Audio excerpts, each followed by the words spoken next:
근데 알고 보니까 전 세계가 사랑하는 음식입니다. 장어 제리를 즐긴다는 이야기를 들었습니다.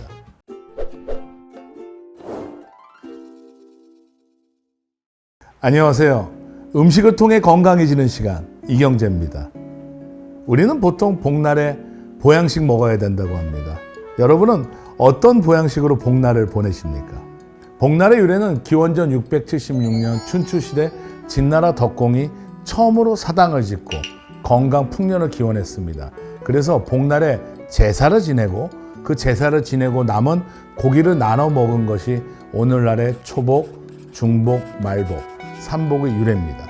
오늘은 전 세계 각국에서 공통적으로 애정하는 보양식, 바로 장어를 소개하려고 합니다.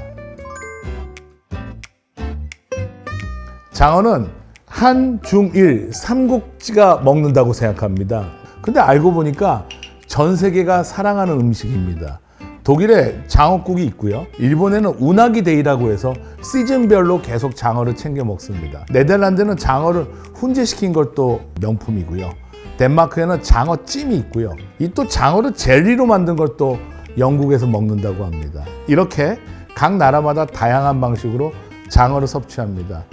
유명하고 잘생긴 축구 선수죠. 베컴도 장어 젤리를 즐긴다는 이야기를 들었습니다. 장어는 영어로 EEL이라고 부릅니다. 한국에는 대표적으로 4가지의 장어가 있습니다. 한번 정리해 볼까요? 뱀장어, 붕장어, 갯장어, 꼼장어, 이렇게 4종류가 있습니다. 그 중에 가장 비싸다고 알고 있고요. 또 가치가 높다고 하는 게 자포니카 품종으로 이야기하는 민물장어, 바로 뱀장어입니다. 실제로 완전 양식이 불가능합니다. 그 이유가 뭐냐면 산란을 아직까지 완전하게 못해서 그래요. 이제 장어가 이제 마리아나 해구까지 한 3,500km 여행을 가는데 GPS 장치를 단 거예요. 그래서 이제 마리아나 해구 들어가서 쭉 들어가기 시작하니까 GPS가 전파 신호가 끊긴 거예요. 어떻게 산란하는지 아직도 미스테리라는 거. 그래서 미스테리가 많은 장어입니다. 영양적인 데이터로 볼 때도 4가지 장어 중에 가장 영양이 풍부한 게 바로 민물장어. 민물장어가 장어의 왕이라고 보셔도 되겠습니다. 다산 정약용 선생의 형님도 대단한 천재였습니다. 정약전 선생입니다. 이분도 귀양 유배 가셨어요. 그래서 흑산도로 가셨습니다. 그래서 그 흑산도 주변에 연안에 있는 어족에 대한 내용을 정리한 게 바로 대한민국 최초의 해양 백과사전 자산어보입니다. 여기에 뱀장어를 해말리라고 합니다. 큰 놈은 길이가 10여 자다. 모양은 뱀과 같고 거무스름하다. 대체로 물고기는 물에서 나오면 달리지 못하는데 이 물고기는 물에서 나와서 곧잘 달리고 맛이 달콤하여 사람에게 이롭다. 그러니까 갯벌에 막 장어가 생존하고 뛰는 모습을 이야기하신 거예요. 그렇게 장어에 대한 내용이 기록이 되어 있습니다. 동의보감을 빼놓을 수 없죠. 장어를 말려라고 부릅니다. 오장육부의 기능을 활성화하고 폐를 보호하면서 근육과 뼈를 튼튼하게 해서 영양 부족으로 인한 하지 무력과 100가지 병을 치료한다. 이렇게 기록이 되어 있습니다. 그 밖에 중국의 한의서입니다. 본초 비유에는 폐병으로 다 죽어가는 환자가 장어를 삶아먹고 회생했다는 기록이 있습니다.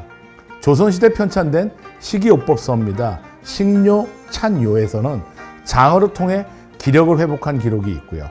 전통적으로 기력 회복하면 장어를 떠올린다. 이렇게 볼 수도 있겠습니다. 장어가 고단백 식품입니다. 고단백이기 때문에 근육의 형성과 유지에 중요한 역할을 합니다.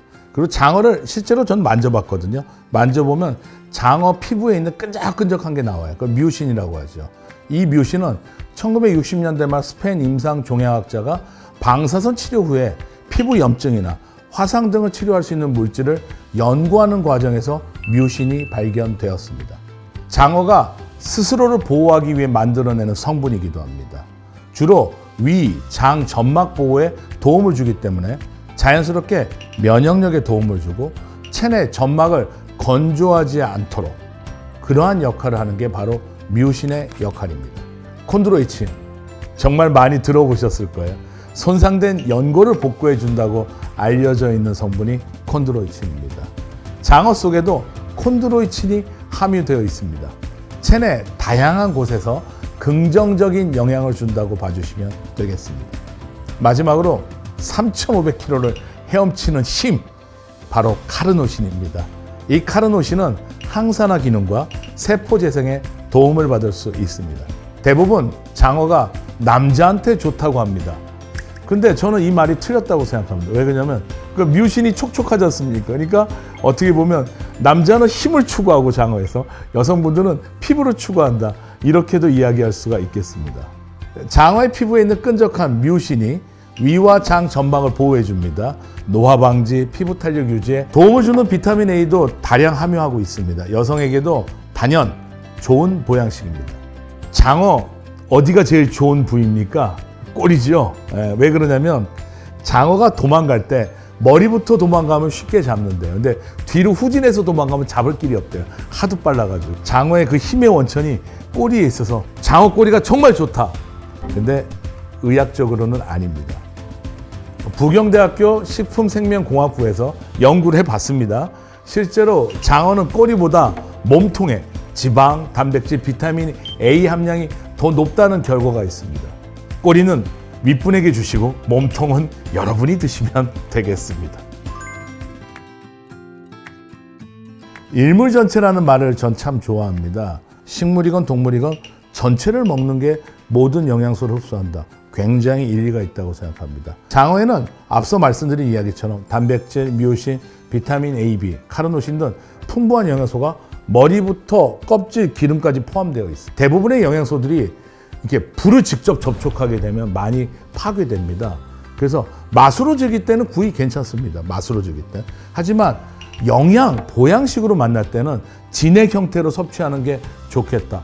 푹 고아서 먹는 게 좋겠다. 이렇게 말씀드리겠습니다. 10대, 20대는 건강의 기본기를 갖추는 첫 번째 단추입니다. 30대, 40대는 사회에서 실무자로 가장 바쁠 때고 아이 육아 키우는 전업주부도 가장 몰두할 시기입니다. 그러다 보니까 스스로에 대한 관심도가 떨어지는 시기라고 볼 수 있겠습니다. 50대 이후는 비로소 몸이 예전 같지 않은 걸 압니다. 근데 늦었다고 생각하지 마십시오. 저는 우스갯소리로 이런 이야기를 좋아합니다. 50 이전엔 몸을 써서 돈을 벌고 50 이후엔 돈을 써서 그 몸을 구해야 된다고. 네, 여러분 늦었다고 생각했을 때 늦은 거 맞습니다. 하지만 늦었다 그래도 아무것도 안 하면 진짜 위험해집니다. 지금 당장 나를 사랑하는 시간이 시작되셔야 됩니다. 운동하셔야 되는데 운동할 힘이 없으면 뭐라도 드시고 힘을 좀 만드십시오. 지금 당장부터라도 가벼운 운동 그리고 장어로 단백질, 근육 저축을 시작하시기를 바라겠습니다.